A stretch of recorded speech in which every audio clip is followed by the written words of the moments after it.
The broken treaty captain Sarah Chen stood perfectly still as the holographic display flickered to life in the center of the Coalition Council chamber. The massive curved walls stretched up into darkness, lined with observation decks where representatives of 5 alien species watched from their elevated positions. Each race had ruled parts of the galaxy for thousands of years before humanity had even discovered fire. The Krillian Chancellor, a towering reptilian creature with silver scales, gestured toward the display with one of his 4 arms. His voice carried the authority of someone who had never been questioned by a lesser species. The images showed the burning remains of New Brisbane, humanity's newest colony world. Smoke rose from what used to be agricultural districts and residential areas. Sarah watched the footage without flinching. 50,000 human lives reduced to statistics on an alien commander's report. The colony had been peaceful, focused on farming and research. They had children's schools, art centers, and small cafes where people gathered to share stories from Earth. Now it was ash and rubble. The Vorthok representative, a creature that looked like a cross between a spider and a jellyfish, spoke through its translator device. Its voice buzzed with what Sarah had learned to recognize as amusement. The colony violated territorial boundaries established in Sector 17 Alpha. The Coalition exercised its right to maintain order. Sarah remained silent. She had learned that interrupting during these sessions only gave them more reasons to dismiss human concerns. Her diplomatic training taught her patience, but inside, rage burned like a nuclear reactor reaching critical mass. The Nexari delegate floated in his environmental suit, his translucent blue form shifting like liquid mercury. His telepathic thoughts came through the neural link all diplomats were required to use. The human settlement exceeded population limits. The Coalition showed restraint by providing evacuation warnings. Evacuation warnings. Sarah almost laughed at the bitter irony. The warnings had come 6 minutes before the bombardment began. 6 minutes for 50,000 people to somehow escape a planet-wide assault. Children in classrooms, farmers in their fields, researchers in their laboratories, all vaporized because they had dared to build something beautiful on a world the Coalition had marked as disputed territory. The ethereal representative, a being of pure energy contained within a crystalline matrix, pulsed with what seemed like boredom. Its communication came as harmonic vibrations that the translator converted to words. Earth's expansion continues to disrupt established trade routes. The Coalition requires compensation for economic losses. Now came the part Sarah had been dreading. The ultimatum she knew was coming. The Krillian Chancellor straightened to his full height, nearly 3 meters tall, and looked down at her with eyes like polished obsidian. The human government will surrender immediate control of 3 colony worlds, Kepler 442b, Proxima Centauri b, and Wolf 1061c will be transferred to Coalition authority within 30 solar rotations. Human populations will be relocated to designated residential zones on Earth or Lunar Dot. The words hit Sarah like physical blows. Those 3 worlds housed over 2 million human colonists, families who had spent their life savings to travel across the galaxy and build new homes. Scientists conducting research that could benefit all of humanity. Artists and teachers and engineers who were creating something uniquely human among the stars. The Coalition wanted to turn them all into refugees. The Draconis ambassador, a being that looked like a living shadow with glowing red eyes, added its own threat. The consequences of non-compliance will be severe. Earth's junior status in the Coalition depends on cooperation with senior member species. Sarah felt the weight of every gaze in the chamber. They expected her to bow her head and ask for more time to convince Earth's government to comply. They expected her to plead for mercy, to offer compromises, to show the weakness they believed defined humanity. Instead, she reached into her diplomatic case and withdrew a small device no larger than her palm. It looked like a simple communication unit, the kind diplomats used for routine contact with their home governments. But this device carried a very different purpose. Her thumb hovered over a single red button. Earth's command had given her very specific instructions about when to use it. She had hoped this day would never come. But watching the footage of New Brisbane burning had made the decision clear. The Krillian Chancellor noticed her movement. The human requests time to consult with her government. The coalition grants 40 standard hours for Earth's response. Sarah looked up at him with eyes as cold as deep space.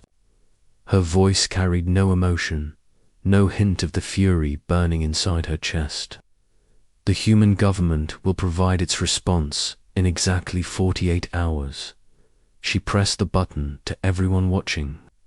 Nothing seemed to happen. The device gave no visible sign of activation, no beeping or flashing lights. But across human space, in hidden bunkers and concealed facilities, military commanders received a single coded transmission for letters that would change the balance of power in the galaxy. Forever.Echo-7-7-Alpha, the authorization code for Operation Prometheus. Sarah slipped the device back into her case and bowed slightly to the assembled representatives. It was a gesture of respect that none of them deserved, but appearances mattered in diplomacy. When she spoke again, her voice remained perfectly calm. Captain Sarah Chen, representing the United Earth Government, acknowledges the coalition's position. A formal response will be delivered at the appointed time. The Krillian Chancellor dismissed her with a wave of his massive hand. The session is concluded.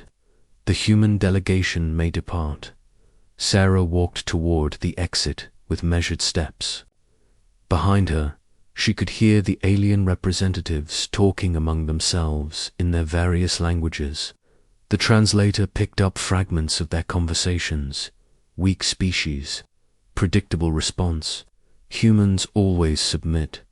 If only they knew. As the massive doors sealed behind her, Sarah allowed herself one small smile. The coalition had made a critical error in their calculations. They had assumed that humanity's apparent weakness was real, that Earth's small fleet and limited resources meant they posed no real threat to established galactic powers. They had never considered that humanity might be very good at hiding its true capabilities. In her private quarters, aboard the diplomatic vessel, Sarah opened a secure channel to Earth Command. The face that appeared on her screen belonged to Admiral Marcus Webb, a man who had spent 30 years preparing for this exact moment. Phase 1 is active, she reported. The coalition has taken the bait completely. They believe humanity will surrender 3 colony worlds to avoid further conflict. Admiral Webb nodded grimly. Our assets report that coalition fleets are already moving into position around the target worlds. They expect easy occupation once Earth capitulates. Sarah felt a predatory satisfaction. Let them come. How long until our forces are in position? Webb checked something off screen. 18 hours for full deployment. Our stealth ships have been moving into position for weeks. The coalition's own sensor networks have been helping us track their fleet movements. The irony was perfect.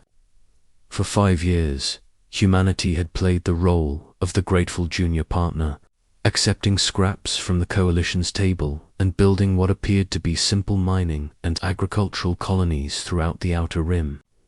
The alien races had even provided technical assistance, helping humanity develop better sensors and communication systems. They had unknowingly helped Earth build the most sophisticated intelligence network in galactic history. Sarah closed the channel and prepared for the longest 48 hours of her life. Tomorrow, she would return to the Coalition Council with humanity's response. But she would not be carrying surrender documents. She would be carrying a declaration of war. Asterisk. The reckoning unleashed exactly 48 hours later. Sarah Chen walked back into the Coalition Council chamber. This time, she carried no diplomatic case, no formal documents, and no trace of the respectful demeanor she had shown during their previous meeting. Her black uniform bore new insignia that none of the alien representatives recognized. The Stars and Eagle of Earth's United Defense Command. That the Krillian Chancellor looked down at her with what passed for amusement among his species. His massive form shifted on the elevated platform as he prepared to receive humanity's surrender. The human delegation returns as promised. The Coalition is prepared to accept Earth's compliance with our territorial requirements. Sarah stopped in the exact center of the chamber and looked up at each of the 5 alien representatives in turn. When she spoke, her voice carried across the vast space without need for amplification. The United Earth government has reviewed the Coalition's demands. Our response is simple. We decline. The silence that followed was absolute. In 3,000 years of Coalition history, no junior species had ever refused a direct order from the senior members. The concept was so foreign to their understanding that several of the representatives seemed unable to process what they had just heard. The Vorthok delegate was the first to recover. Its translator buzzed with static as it struggled to convey the creature's shock. Humans cannot decline.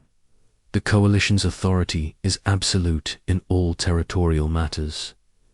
Sarah smiled, and there was nothing diplomatic about the expression. The Coalition's authority extends only as far as its ability to enforce it. As of this moment, that ability no longer exists. She gestured toward the chamber's main display screen. The holographic projector activated, showing a star map of Coalition space. At first, it appeared normal. The homeworlds of the 5 alien races glowed in their respective colors, surrounded by defensive fleets and orbital installations. Then, the display updated with new information. Red markers appeared throughout the map. Hundreds of them, thousands. Each marker represented a human vessel that had just dropped its stealth camouflage and announced its presence too. Coalition sensors. The Nexari representative's liquid form turned a darker shade of blue as its telepathic. Panic flooded the neural link. This is impossible. Human space forces consist of mining vessels and cargo haulers. Sarah's smile widened. That's what we wanted you to believe. Every mining ship you helped us build contained hidden weapon systems. Every cargo hauler carried concealed military personnel. Every agricultural colony had underground bunkers filled with enough firepower to level a city. The display zoomed in on the Krillian home system. 12 massive human dreadnoughts had appeared in orbit around their capital world. Their stealth systems finally disengaged. Each ship was larger than anything in the Krillian fleet, bristling with weapons that had never appeared on any technical specifications shared with the Coalition. The Krillian Chancellor's silver scales darkened as his species equivalent of blood drained from his face. How long have you been planning this deception? Sarah walked closer to the central platform, her boots echoing in the suddenly quiet chamber. Since the day you first contacted Earth, did you really think a species capable of split-atom weapons and faster-than-light travel, would remain defensively helpless forever. The truth was even more impressive than the Coalition could imagine. Humanity had spent 50 years studying every scrap of alien technology they could acquire, every piece of intelligence they could gather about Coalition military capabilities. Earth's greatest minds had worked in secret, developing weapons and ships that surpassed anything the galaxy had seen. But the real masterstroke had been the deception itself. By appearing weak and grateful, humanity had gained access to every major Coalition star system. Their mining operations had provided perfect cover for military reconnaissance. Their grateful acceptance of alien technology had given them detailed specifications for every weapon system the Coalition possessed. The ethereal representative pulsed with rapid, chaotic light patterns.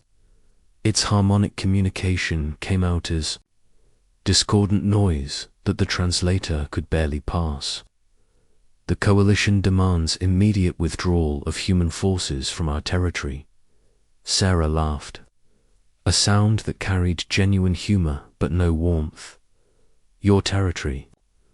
Let me show you something interesting about territorial claims. The display changed again, showing the outer rim territories where humanity's colonies were located. Sarah highlighted the legal documents the Coalition had used to justify their attacks on New Brisbane. These territorial boundaries were established by Coalition Treaty 47, the same treaty that granted humanity junior member status. But there's a fascinating clause in Section 12 that I don't think you ever expected us to invoke. She touched a control, and the relevant legal text appeared on the screen in multiple languages. The highlighted section made several alien representatives recoil in shock. Any member species subjected to unprovoked military assault by Coalition forces may invoke Article 12, which grants full territorial sovereignty and defensive rights equivalent to senior member status. The implications hit the chamber like a shockwave. By attacking New Brisbane, the Coalition had unknowingly triggered a legal mechanism that transformed humanity from a minor client species into a fully sovereign power with equal rights to every system they occupied. The Draconis ambassadors' shadow form writhed with what could only be described as fury. This changes nothing. The Coalition's combined fleets outnumber human forces by 10 to 1. Sarah's expression turned predatory. Based on what intelligence? Your last accurate count of human military assets was conducted 5 years ago. We've been rather busy since then. The star map updated one final time, showing the true scope of humanity's hidden military buildup. The red markers multiplied exponentially as cloaked shipyards, hidden weapon platforms, and concealed fleet bases revealed themselves throughout human space. The numbers were staggering. Humanity had built a military force capable of challenging the entire Coalition, and they had done it right under the aliens' noses. But the most shocking revelation was yet to come. Sarah activated her personal communicator, broadcasting on an open channel that every Coalition monitoring station would receive. Admiral Webb, this is Ambassador Chen. You are authorized to begin Operation Prometheus Phase 2. The response came immediately. Broadcast across the chamber's communication system. Understood, Ambassador. All human fleets are weapons-free. Initiating precision strikes on Coalition military targets. The chamber's main display split into multiple screens, each showing a different Coalition star system. Orbital defense platforms erupted in silent explosions as human strike teams completed sabotage missions they had been preparing for years. Fleet anchorages found themselves under assault from forces that seemed to appear from nowhere. The Coalition's mighty fleets scattered across dozens of systems to maintain their territorial control. discovered they were facing coordinated attacks from an enemy that had achieved complete strategic surprise. The Krillian Chancellor rose to his full height, his forearms spread wide in a gesture of desperate authority. The coalition will not yield to human aggression. Our response will be swift and overwhelming. Sarah looked up at him with eyes like ice. Chancellor, you seem to be operating under a misunderstanding. This is not aggression. This is justice. She walked to the center of the chamber, where the holographic displays cast shifting patterns of light across her uniform. For 5 years, the coalition has treated humanity as a lesser species. You've taken our resources, restricted our expansion, and murdered our people when we became inconvenient. Her voice grew stronger, carrying the accumulated anger of every human who had suffered under coalition rule. You attacked New Brisbane because you thought we were weak. You demanded our colonies because you thought we would submit. You underestimated us because you believed your own propaganda about human inferiority. The display screens showed coalition fleets retreating from human space as Earth's hidden armadas emerged from concealment throughout the galaxy. Decades of careful planning and patient preparation were finally bearing fruit. Sarah turned toward the exit, her mission in the chamber complete. The United Earth government extends one final offer to the coalition: complete withdrawal from all systems claimed by humanity, reparations for the New Brisbane massacre, and formal recognition of Earth's sovereignty. She paused at the threshold and looked back at the 5 alien representatives, who sat in stunned silence among their elevated platforms. You have 24 hours to respond. After that, humanity will consider the coalition to be in a state of active hostility, as the massive doors sealed behind her for the last time. Sarah could hear the chaos erupting in the chamber. Urgent communications with home fleets, desperate calls for military reinforcement, and the growing realization that the balance of galactic power had shifted permanently. Outside the Coalition Council building, Sarah looked up at the alien sky, where distant explosions painted new constellations of light. Humanity had spent centuries reaching for the stars, dreaming of the day they would take their place among the galactic community. Today, they had not just joined that community, they had conquered it. Asterisk.